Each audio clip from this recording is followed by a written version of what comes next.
Seeking to secure the nation's supply of critical medications, the Trump administration has signed a $354 million contract that would create the nation's first strategic stockpile of key ingredients needed to make medicines. The agreement was signed Monday with Flo Corp., a generic drug maker based in Virginia.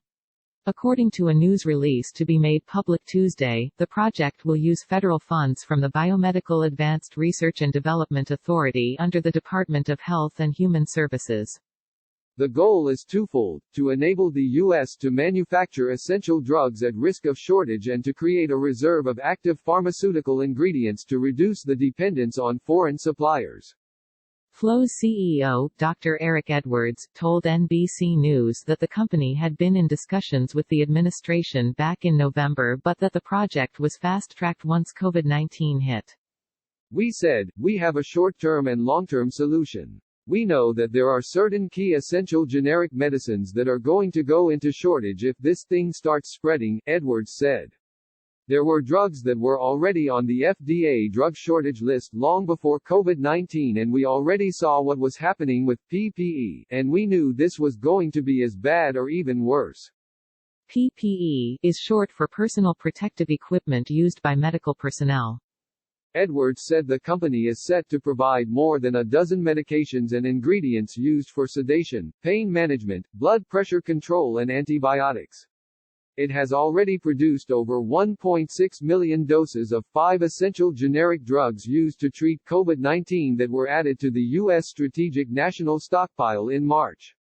Full coverage of the coronavirus outbreak.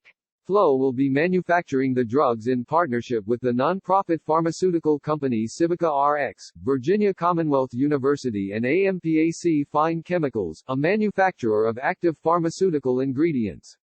The total value of the Flo contract is up to $812 million, which includes the possibility of an additional $458 million to keep the project going long-term. It was first reported by the New York Times.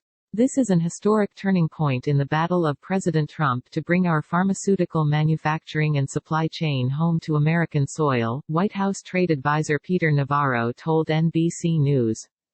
The move would help address a long-standing concern in the health care sector, experts said, as the vast majority of raw drug ingredients are produced overseas, mainly in India and China because of cheap manufacturing costs and less stringent regulations.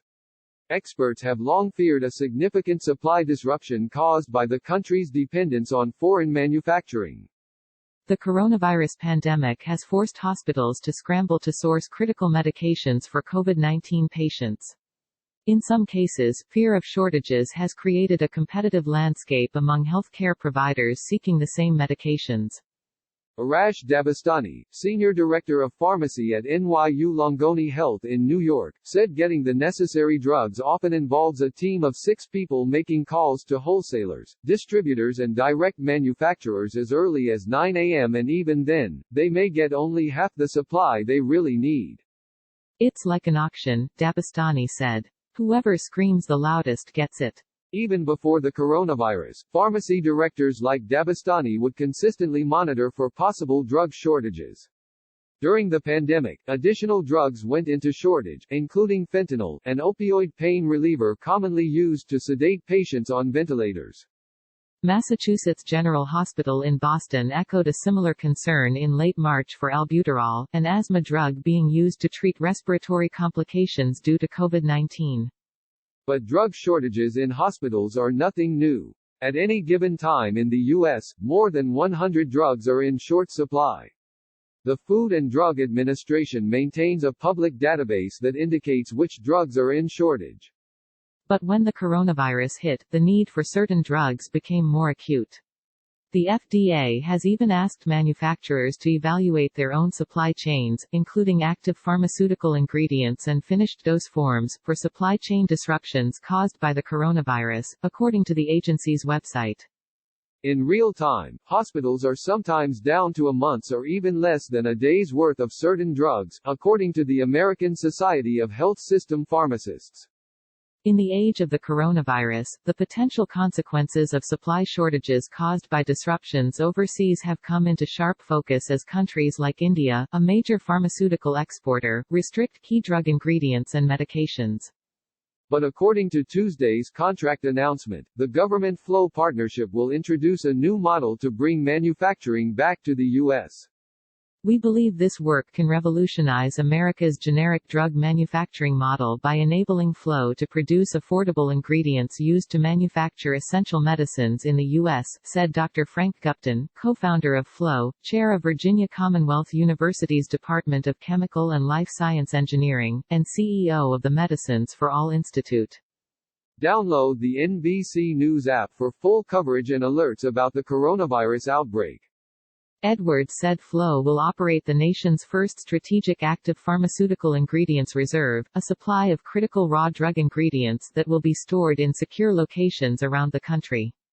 When there is a trade dispute or a natural disaster or a pandemic that creates a vulnerability in the supply of one or more drugs, as soon as we see that vulnerability begin to manifest itself, Flow Corporation will pull that active ingredient out and we'll work with our conversion partners, such as Civica, to make the finished dosage form, then get it into the strategic national stockpile, Edwards said. Flow has declined to comment on the exact drugs and ingredients being manufactured with its partners, citing national security concerns and competition among other generic drug manufacturers. I cannot emphasize enough how vulnerable our supply chain is and how critical some of these drugs are in shortage, Edwards said.